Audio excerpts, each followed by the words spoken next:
하나님이 이 시간에 주시는 말씀은 시편 134편입니다.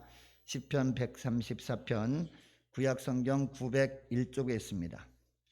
구약성경 901페이지에 있습니다. 시편 134편 1절부터 3절까지 말씀 읽겠습니다. 134편 1절부터 3절까지 말씀. 보라, 밤에 여호와의 성전에 서 있는 여호와의 모든 종들아, 여호와를 송축하라. 성소를 향하여 너희 손을 들고 여호와를 송축하라. 천지를 지으신 여호와께서 시온에서 내게 복을 주실지어다. 아멘. 하나님 아버지 감사합니다. 주님께서 오늘도 저들의 심령을 붙들어 주셔서 하나님 어렵고 힘든 상황 속에서도 은혜 부어주실 주님을 기대하면서 주의 전으로 나오게 하심을 감사합니다. 하나님 이 시간에 주의 전에 나와서 예배드리는 심령들이나 영상으로 예배 참석하는 모든 심령들에게 동일한 은혜를 베풀어 주셔서 말씀을 통해서 새 힘을 얻게 하시고 오직 우리의 유일한 소망은 주님께 있음을 알게 하여 주옵소서. 이 시간의 말씀을 증거하는 종의 모습은 십자가 되어 감춰주시기를 원합니다. 종을 통해서 선포되는 말씀만이 명료하게 선포되게 하시고 말씀이 선포되어질 때 성령의 불이 함께 나감으로 말미암아 성령의 불로 들은 말씀들이 가슴 깊이 온전히 새겨질 수 있도록 도와주시어서 말씀이 잊혀지지 않게 하시고 말씀의 놀라운 능력으로 하루하루 살아갈 수 있도록 은총 내려 주옵소서. 감사드리오며 예수님의 이름으로 기도합니다. 아멘. 할렐루야. 은혜 많이 받으시기 바랍니다. 지난 목요일 밤에 울산에 대형 화재가 났죠. 33층 주상 복합 아파트인데 영상으로 봤는데 야, 순식간에 불길이 번지는데 영화 보는 줄 알았어요. 예. 그냥 33층 아파트가 순식간에 불길이 확 번지는데 야, 정말 큰일 났구나 했는데 나중에 봤더니 정말 중상 당한 사람도 한 사람도 없더라고요. 경상이고 돌아가신 분도 한 분도 없고 소방관들이 얼마나 수고했는지 알게 되더라고요. 민첩하게 잘 해서 한 사람도 피해자가 없는 것이 얼마나 감사한지 모릅니다. 근데 저는 이 뉴스를 접하면서 우리 삶 가운데 갑작스럽게 이런 일이 있을 수가 있겠구나라는 생각을 합니다. 화재는 아니라 그럴지라도 갑자기 내가 기대하지 않았던 바라지 않았던 일들이 갑자기 덮침으로 말미암아 우리가 어려운 일을 겪게 될 수 있다는 것이죠. 여러분, 그런 일을 만났을 때 우리는 생각합니다. 정말 우리 인생이라고 하는 것은 불확실한 삶을 살아가고 있는 거구나. 이 불확실성의 시대를 우리는 살아가고 있구나 라는 것을 느끼게 되는 것이죠. 여러분, 이런 인생을 하나님께서 우리에게 허락하시면서 우리 인생을 어떤 목적을 가지고 살길 원하실까요? 이사야 43장 21절에 보면 분명히 주님이 말씀하십니다. 이 백성은 내가 나를 위하여 지었나니 라고 합니다. 우리 주님께서 우리의 인생을 허락하셨다는 겁니다. 우리를 지으신 목적이 뭐라고 하고 있느냐? 나를 찬송하게 하려 함이니라 라고 말씀하고 있어요. 여러분, 우리가 살아가는 목적이 뭐라는 겁니까? 우리가 볼 때는요 다른 목적으로 살아갈 수 있습니다. 그러나 하나님이 보실 때는요 우리가 어떤 목적으로 살아가야 된다, 어떤 목적으로 우리 주님께서 우리를 지으셨다라고 말씀하고 있습니까? 하나님을 찬송하게 하기 위해서 하나님은 우리를 지으셨다라는 겁니다. 그러면 언제 우리가 찬송합니까? 기쁠 때만 찬송합니까? 아닙니다. 기쁠 때나 슬플 때나 밤이나 낮이나 우리는 하나님만을 찬송하며 살아가야 되는 존재라는 겁니다. 여러분, 그러면 하나님을 찬송한다는 것은 무슨 의미일까요? 하나님만 높이는 것 아니겠습니까? 내 소원을 아뢰는 거 아니죠. 하나님을 찬송한다는 것은요 하나님만을 드러내는 겁니다. 많은 사람들이 하나님 눈에 안 보이니까 어디 있어 라고 하지만 하나님이 정말 실제로 존재하는 분임을 우리가 찬양을 통해서 드러내는 거죠. 이것이 바로 하나님을 찬양하는 겁니다. 자, 오늘 우리가 읽은 본문 1절 2절 하반절의 말씀 보면 두 단어가 반복되어 나옵니다. 어떤 단어요? 송축하다라는 단어가 두 번 계속 반복되어 나오고 있습니다. 여러분, 이 송축하다는 단어의 의미는 뭐냐면 무릎을 꿇다라는 의미가 있어요. 찬양하다, 무릎을 꿇다라는 의미가 있어요. 그러니까 여러분, 하나님을 우리가 찬양하다라고 할 때 찬양하다라는 말은 무슨 의미예요? 하나님 앞에 무릎을 꿇는 거죠. 무릎을 꿇는 게 어떤 거죠? 항복하는 겁니다. 하나님 앞에 항복하는 의사 표현이 뭐예요? 하나님 앞에 찬양하는 것이다 라는 것이죠. 여러분, 그러면 언제 누가 하나님을 찬양해야 되느냐? 자, 오늘 보면 1절 말씀 보니까 특별히 낮과 밤 중에서 언제 더 찬양하라? 밤에 찬양하라 라고 하고 있어요. 특별히 밤에 여호와의 모든 종들은 하나님을 찬양하라 라고 하고 있습니다. 자, 1절 말씀을 우리 다시 한번 읽겠습니다. 시작. 보라, 밤에 여호와의 성전에 서 있는 여호와의 모든 종들아 여호와를 송축하라. 아멘. 여러분, 여기서 말하는 밤은 어떤 의미일까요? 물론 1차적인 의미는요, 우리가 낮, 밤 할 때 밤입니다. 해가 진 다음에 저녁이 되면서 찾아오는 밤을 의미하는 것이죠.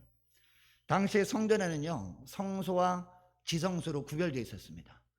물론 지성소에는 뭐가 있습니까? 하나님의 언약궤가 있잖아요. 그리고 언약궤 위를 시은좌라고 부른다라고 제가 수요일날 말씀드린 적이 있습니다. 그러니까 하나님의 보좌죠. 하나님의 보좌는 아무나 나갈 수 없었잖아요. 그 당시에 죄를 가진 사람은 나갔다 하면 죽을 수밖에 없기 때문에 죽임당할 수 있으니까 아무나 함부로 이 지성소에 들어갈 수 없었단 말이죠. 그래서 누구만? 대제사장만 1년에 몇 번? 딱 한 번 속죄일날 정결 예식을 다 거친 다음에 거룩하게 된 다음에 휘장을 지나서 이 지성소로 들어가서 하나님을 배웠거든요. 그래서 민족적인 죄를 회개하고 주님께서 용서해 주시면 그 용서를 이제 나와서 모든 백성들에게 선포하는 것이죠. 하나님께서 우리 죄를 용서하셨다라고 하면 백성들은 와 하면서 기뻐했던 1년에 한 번씩 대속죄일이 바로 그런 일이 있었다는 것이죠. 자, 그런데 이 지성소 앞에는 그 방이 어떤 방이죠? 성소입니다, 여러분. 휘장으로 지성소와 성소가 분리되잖아요. 이 성소에는 제사장들은 수시로 드나들었어요. 많은 제사가 있었잖아요. 많은 예배가 있었으니까 그 예배 드릴 때마다 예배 직전에 되니까 이 성소에 수시로 드나들면서 거기서 예배를 인도했다는 것이죠.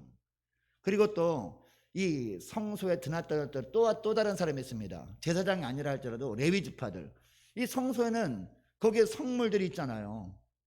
이 성소 딱 들어가자마자 정면에 보면은 분향단이 있어요. 그리고 왼쪽에는 뭐가 있을까? 왼쪽에는 바로 금촛대가 있습니다. 촛대, 등잔대죠. 그리고 오른쪽에는 떡상이 있었단 말이에요. 이 성전 성물들을 관리를 해야 될 거 아닙니까? 등잔에는 불이 항상 켜져 있어야 돼요. 불이 항상 지펴져서 불이 꺼지지 않도록 해야 됐습니다. 이 관리들을 제사장이 하지 않았을 거 아니에요. 이런 관리를 하기 위해서 특별히 세운 사람들이 그 당시에 누구냐? 바로 레위지파들이었어요. 레위지파들은요, 본인이 당번 때가 되면 뭐 예를 들어서 몇 시부터 몇 시까지는 누구, 몇 시부터 몇 시까지 누구 이렇게 정해지지 않았겠습니까? 이거를 이제 구약 성경에 보면 반차라는 단어가 나옵니다. 무슨 뭐 멜기세덱의 반차대로 이런 말 들어보셨죠? 이 반차라는 말이 무슨 말이냐? 바로 순서란 뜻이에요. 그러니까 근데 밤에 그 순서가 딱 당한 사람이 있었다는 것이죠. 낮에는 별로 상관이 없어. 낮에는 제사장도 드나들고 하니까 외롭지도 않고 무섭지도 않았죠. 그런데 밤 당번이 딱 걸리면 힘든 상황입니다. 밤이니까. 근데 밤에 레위 지파도 드날 겁니다. 그리고 거기에 간혹 가다가 제사장도 올 겁니다. 왜냐하면 상번제는 아침 예배, 저녁 예배를 말하는 거거든요. 저녁 예배 드릴 땐 밤에 와서 예배 드리는 사람이 있을 거 아니에요, 제사장이. 그런 사람들에게 뭐라고 합니까? 오늘 본문에 보니까 여호와를 송축하라 라고 하고 있다는 것입니다. 또한 밤이라는 단어는요, 고난의 시기라는 의미도 있습니다. 네. 시편 121편에 보면 우리 하나님께서 우리를 지키시는데 언제 지키십니까? 낮에만 지키는 분이 아니라 밤에도 지키신다. 이 밤에도 우리 주님은 어떻게 지키십니까? 졸지도 않고 주무시지도 않으면서 우리를 지키신다라는 표현이 나오죠. 여기 나오는 밤은 고난의 밤을 말합니다. 시련의 밤을 말합니다. 역경의 밤을 말합니다. 너무나 힘들어서 우리가 지쳐서 넘어질 수밖에 없는 그런 환경을 말합니다. 그때도 하나님은 지키신다라고 하거든요. 이처럼 고난의 시기가 바로 밤이에요. 로마서 13장 12절 말씀에 보면 이런 말씀이 나와요. 밤이 깊고 낮에 가까웠으니 그러므로 우리가 어둠의 일을 벗고 빛의 갑옷을 입자라는 말씀이 나옵니다. 여러분, 여기에 밤이 어떤 때입니까? 핍박받을 때입니다. 기독교가 박해받는 상황을 바로 밤이라고 표현하고 있어요. 너무나 힘듭니다. 믿음의 끈을 놓으면 내가 살려주겠다라고 합니다. 근데 어떤 사람들은 거기에 넘어가가지고 세상과 짝하며 살아갑니다. 그런 상황 속에서도 정말 믿음의 사람이면 어떻게 살아가야 된다는 거예요? 빛의 갑옷을 입어야 된다는 거예요. 다른 말로 쉽게 표현하면 믿음의 끈을 놓으면 안 된다, 이 말씀을 하는 거죠. 이 마귀가 우는 사자와 같이 삼킬 자를 찾아다니는 시기가 낮에요, 밤에요? 밤이라는 거죠.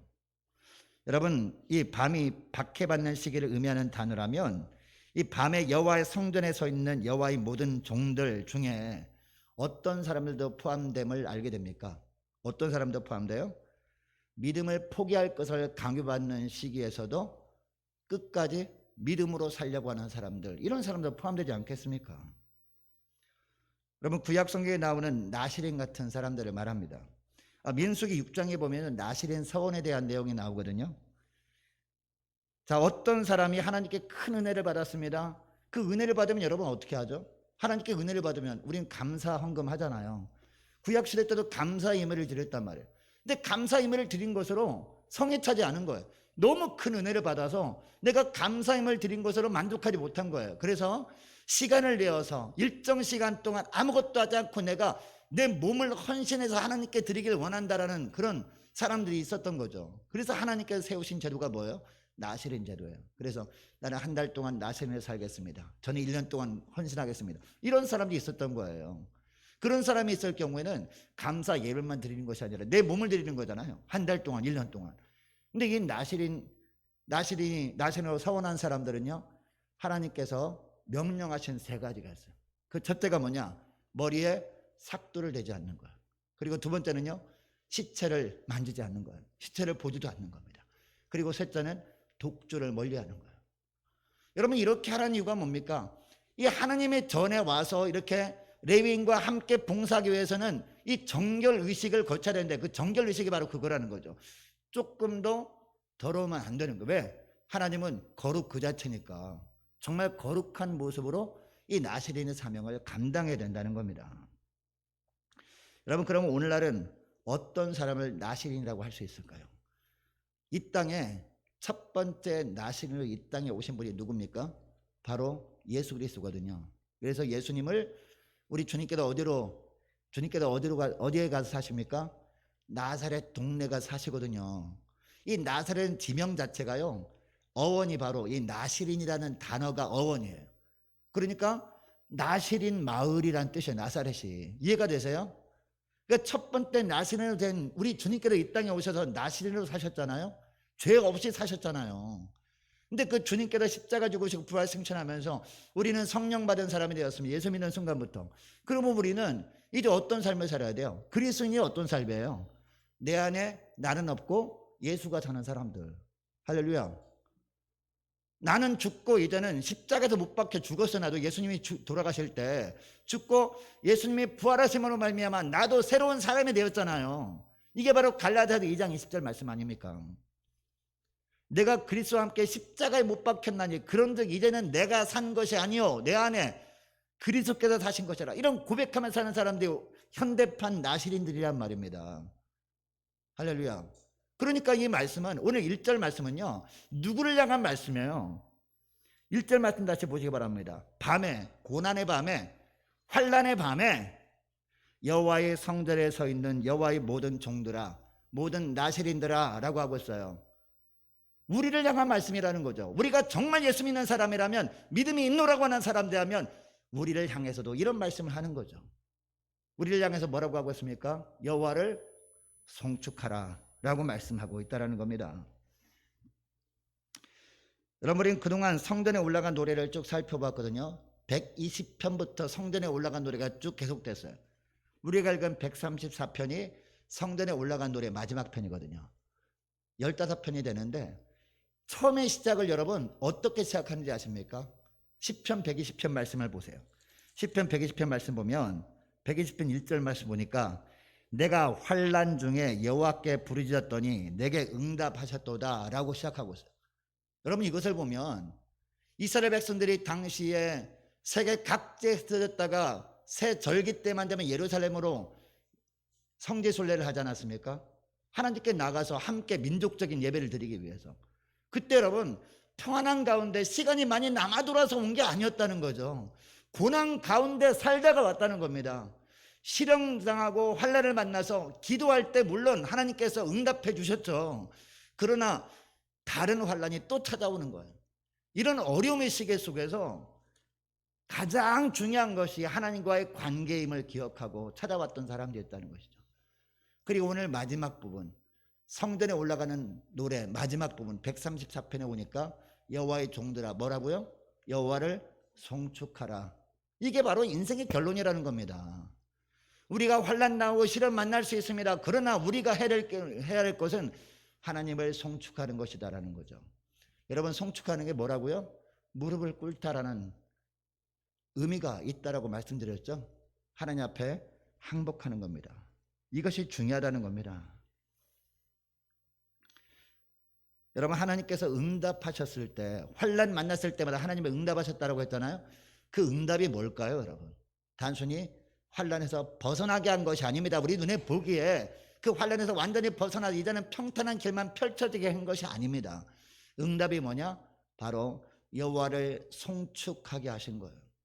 내 힘으로 벗어나려고 아무리 발버둥 치면 발버둥 칠수록 벗어날 수가 없어요. 그래서 어떻게 하는 겁니까? 하나님께 나와 기도했더니 내 힘으로 되는 것이 아니구나 라고 하면서 어떻게 하는 거예요? 하나님께 두 손 들고 항복하는 겁니다. 그래서 2절 말씀에도 보니까 2절 보세요. 성소를 향하여 너희 뭐를 들고? 손을 들고 여호와를 송축하라 라고 하고 있습니다. 여러분, 여기에 손은요 능력을 상징하는 거예요. 지혜를 상징하는 겁니다. 그동안은 내 손을 의지했다는 것이죠. 내 힘을 의지했어요. 이 정도는 내가 해결할 수 있을 것 같아 라고 하면서 내 힘으로 해결해 보려고 사람도 만납니다. 은행도 찾아갑니다. 그리고 여러 가지 방법을 강구합니다. 그런데 해결을 하려고 하면 해결할수록 더 큰 문제가 벌어지잖아요. 그래서 어떡합니까? 하나님께 나와 기도하는데 성소를 향해서 손을 들게 되는 것이죠. 여러분, 진짜 이 땅에서 가장 능력의 손은 누구의 손? 하나님의 손입니다, 여러분. 이스라엘 백성들이 애굽에 있을 때 430년 동안 고통받고 있을 때 하나님의 모세를 보내시잖아요. 이 모세를 통해서 이스라엘 백성들을 애굽에서 이끌어내실 때 거기에 손이 나와요. 항상. 물론 성경에는요 모세가 손을 들었다라고 표현하지만 모세가 간절히 기도할 때 주님께서 모세의 손을 잡아주신 거예요. 그러니까 누가 손 든 거예요? 하나님의 손 딱 드니까 해결되더라는 거죠. 광야 시대도 마찬가지예요. 출애굽기 17장에 보면은 아말렉 족속들이 이스라엘 백성들이 진영을 맨 뒤부터 치고 들어오잖아요. 치사하게, 그죠? 비겁하게. 그냥 앞에서 딱 그냥 공격하는 것이 아니라 뒤에서부터 약한 사람을 딱 치고 들어와요. 그때 아말렉과의 전쟁이 벌어집니다. 여러분, 이때 모세가 어떻게 하죠? 산 꼭대기에 올라갑니다. 올라가서 어떻게 합니까? 손을 들고 기도합니다. 손 들고 기도합니다. 지쳐서 내려오려고 합니다. 그때 어떻게 합니까? 하나님께서 아론과 훌을 보내주시잖아요. 이 아론과 훌을 통해서 손을 붙들어 주시죠.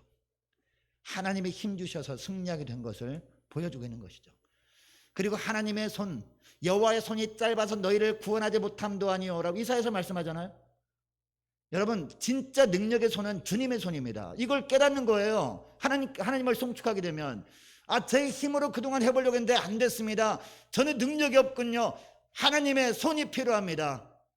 라고 하는 것이 뭐예요? 무릎 꿇고 두 손 들고 항복하는 거, 하나님 앞에. 여러분, 하나님을 찬양하십니까? 고난 가운데 주님을 송축하십니까? 그냥 말로만 송축하지 마시고 항복하십시오. 누구한테?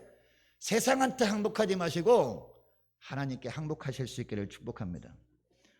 여러분, 이것을 경험한 사람이 다윗 아닙니까?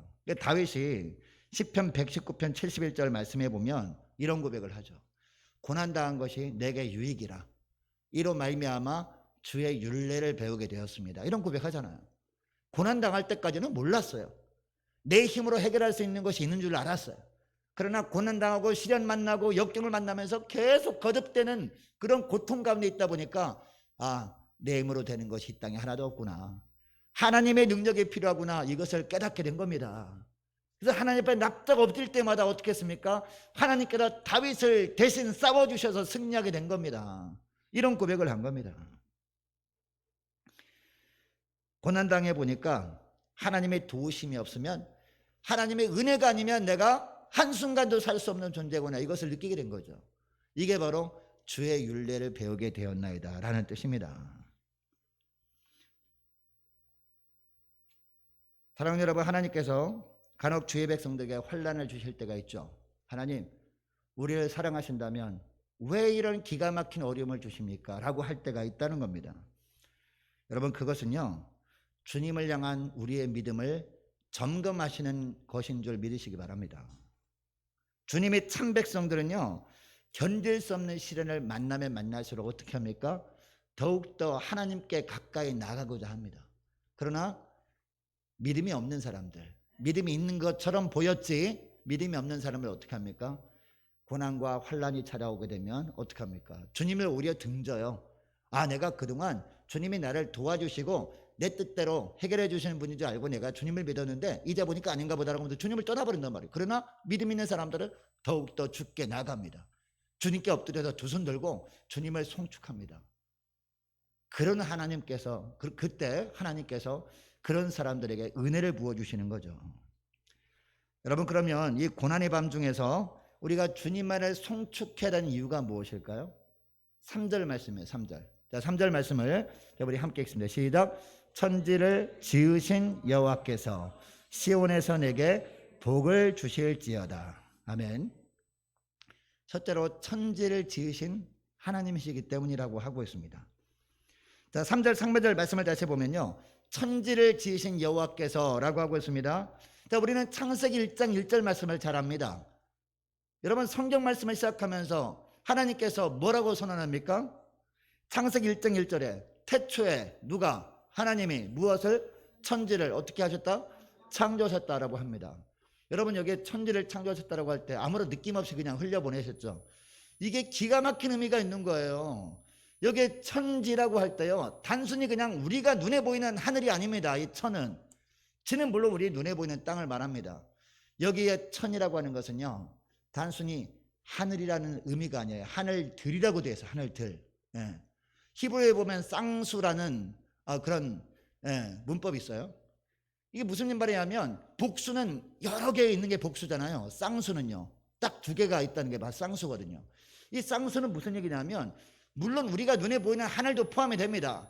그런데 눈에 보이지 않는 영적 세계도 포함된다는 것이죠. 여러분, 주님은 이 땅을 창조하셨을 뿐만 아니라 하늘도 창조하셨고 우리가 장차 이 땅을 떠난 이후에 갈 천국도 우리 하나님께서 창조하신 창조물인 줄 믿으시기 바랍니다. 이것을 말씀하고 있는 거예요. 그러니까 하나님께서는요, 우리가 눈에 보이는 물질 세계 있잖아요. 그리고 눈에 보이지 않는 영적 세계도 창조하신 분이다라는 거죠. 그런데 여러분, 하나님이 그냥 창조만 하셨습니까? 하나님이 창조하셨다는 것은요, 계속 관리하고 계시다는 겁니다. 여러분, 이 땅에 우리 눈에 보이는 물질 세계는 하나님이 관리하시는데 누구를 통해서 관리하실까요? 우리를 통해서 관리하시는 거예요. 그래서 하나님께서 하나님의 형상대로 우리를 지으신 거란 말이에요. 우리 사람들을 통해서 관리하고 있다는 겁니다. 뿐만 아니라 영적 세계는요, 영적 세계를 관리하기 위해서 하나님이 누구를 만드셨어요? 천사들을 만드셨잖아요. 물론 타락한 천사도 있어요. 타락한 천사가 이 사탄 마귀 아닙니까? 그리고 타락한 천사들, 졸개 천사들, 타락한 졸개 천사들 귀신들이라고 하잖아요. 사람이 죽어서 귀신이 되는 거 아니에요. 타락한 천사들이 귀신들이에요. 우리가 잘 알아야 됩니다. 여러분, 하나님은 우리의 과거, 현재, 미래도 다 아시는 분이십니다. 믿으십니까? 관리하신다는 거예요. 우리의 역사를 바꿔주실 수 있는 유일한 분도 누구밖에 없어요? 하나님뿐이라는 거죠. 여러분, 우리가 옛날에 학교 다닐 때 그 진흙을 가지고 어떤 동물 모양이나 이런 걸 만들어 오라고 할 때가 있거든요. 동물 만들다가 마음에 안 들면 어떡합니까? 그냥 진흙을 가지고 다르게 만들고 하잖아요. 하나님도 우리 삶도 똑같이 여러분 만들어가고 계심을 믿으시기 바랍니다. 우리가 어떻게 살아가는가에 따라서 하나님께서 우리의 삶을 바꿔주실 수 있는 거예요. 우리 힘으로 어디 가서 뭘 물어봐서 그 물어본 대로 한다고 우리의 삶이 바뀌는 게 아니라 하나님께서 우리에게 말씀하신 대로 우리가 살아가느냐 살아가지 못하는가에 따라서 우리 삶이 달라질 수 있다는 겁니다. 우리 운명은 결정된 게 아니에요. 하나님이 만들어가고 계심을 믿으시기 바랍니다. 다스려가고 있다는 겁니다. 그래서 말씀을 주신 거예요. 인생 사용 설명서인 성경을 주신 거랍니다. 그래서 우리는 어떤 삶을 살 때 우리가 후회하지 않는 행복한 삶을 살게 돼요? 어떤 삶을 살 때? 누구한테 항복하는 거예요? 하나님께 항복하는 겁니다. 세상에 항복하는 것이 아니라 하나님께 항복하고, 주님, 저는 주 앞에 두 손 들었습니다. 이제는 주님이 말씀하신 대로 살겠습니다 라고 할 때, 그때부터 우리의 삶이 달라지는 거예요. 후회하지 않는 행복한 삶을 살게 되는 거란 말입니다. 여러분, 우리 뜻대로만 살아보십시오. 그러면 맨날 후회하잖아요. 아이고, 그거 사지 말걸, 괜히 샀네, 반납할까? 내가 그쪽에 가지 말걸, 괜히 갔네. 그 사람 만나지 말걸, 괜히 그 사람 만나서 고생하고 있네. 그러지 않습니까? 맨날 그러잖아요.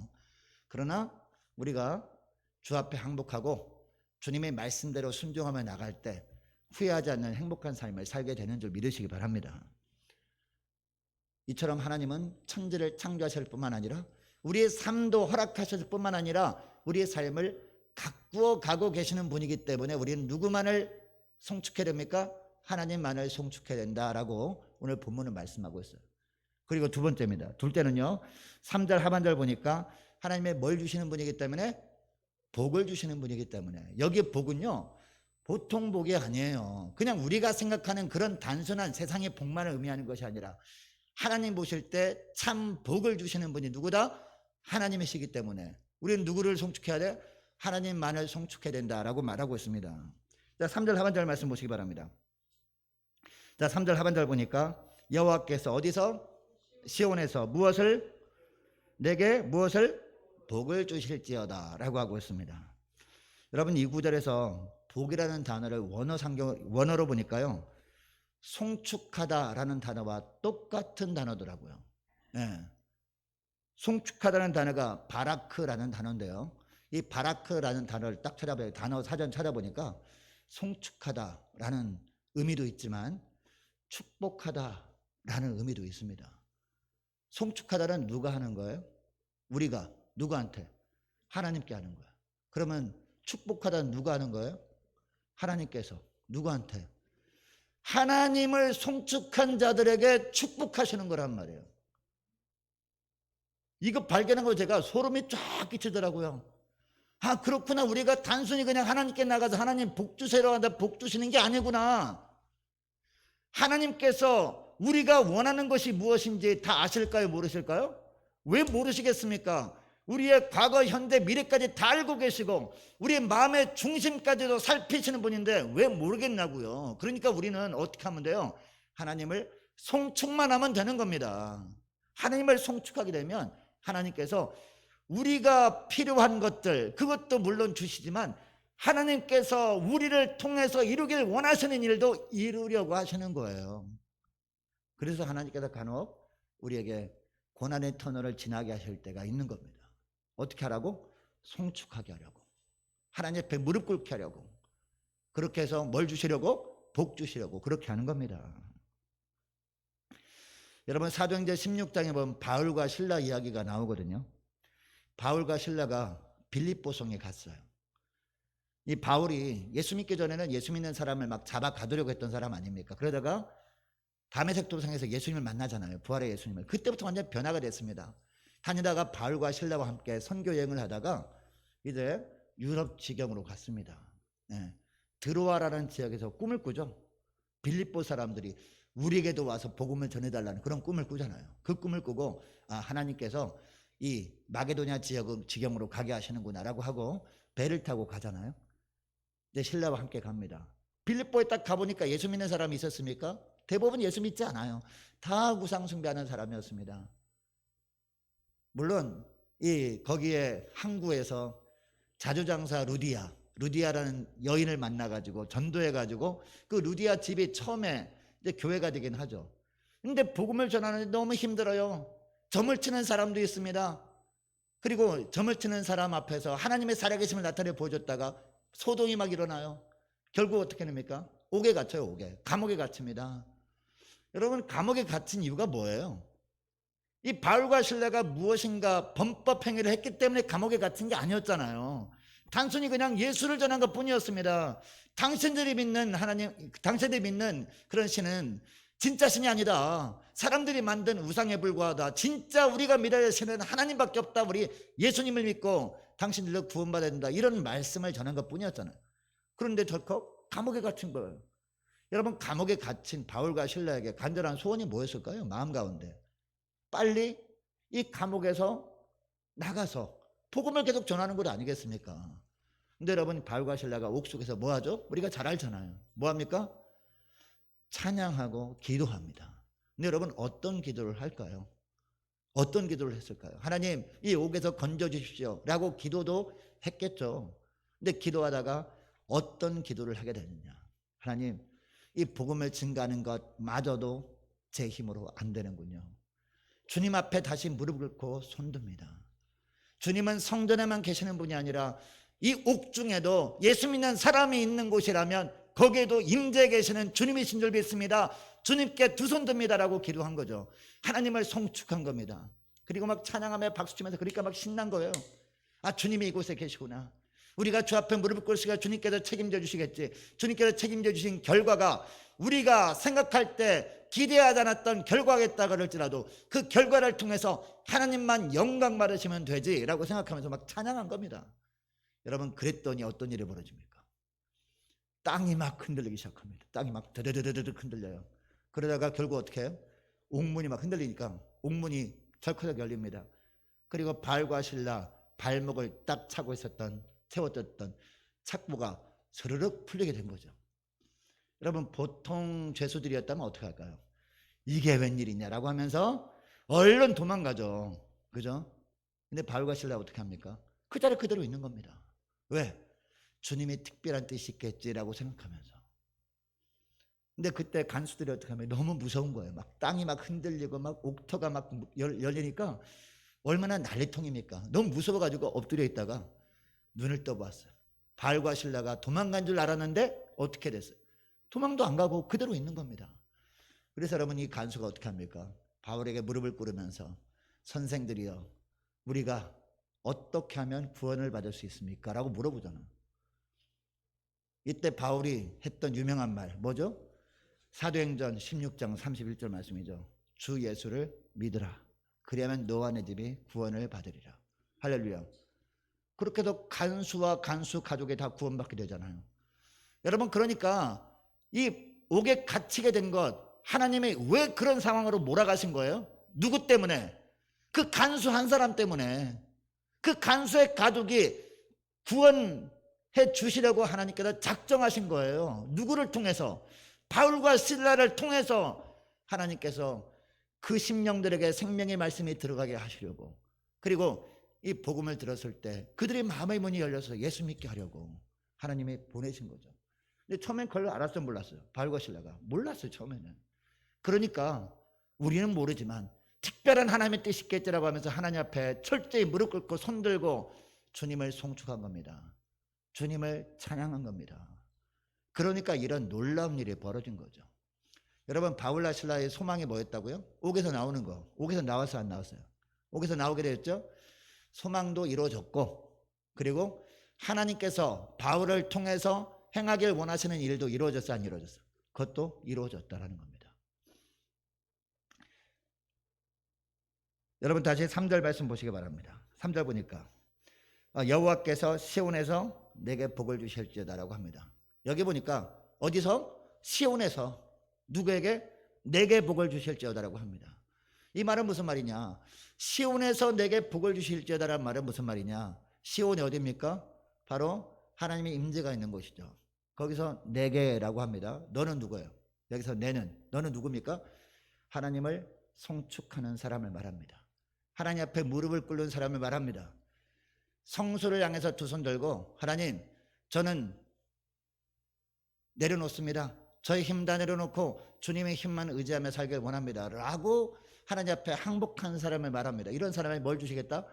복을 주시겠다라고 말씀하고 있습니다.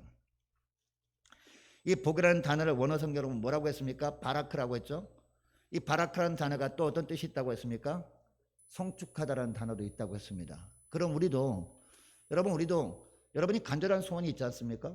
그리고 하나님께서 저와 여러분을 통해서 행하길 원하시는 일이 있지 않습니까? 그 일이 뭔지는 몰라요. 그럼 우리도 어떻게 하면 돼요? 하나님만을 송축하면 됩니다. 믿습니까? 하나님께 무릎을 꿇고 그게 어디서든지 상관없어요. 예수 믿는 사람이 있는 곳이라면 주님이 거기에 계십니다. 어디든 상관없어요. 무릎 꿇고 거기에 임재 계신 하나님께 두 손 드는 거예요. 항복하는 겁니다. 그러면 저와 여러분에게 동일한 은혜를 베풀어 줄 줄 믿습니다. 여러분, 바울과 실라에게만 함께 하셨던 하나님이십니까? 그때만 역사하신 하나님입니까? 하나님은 어제나 오늘이나 영원토록 동일하신 분이에요. 이것은 하나님의 능력은 동일하다는 거, 오늘날도 똑같은 일이 벌어질 수 있다는 겁니다.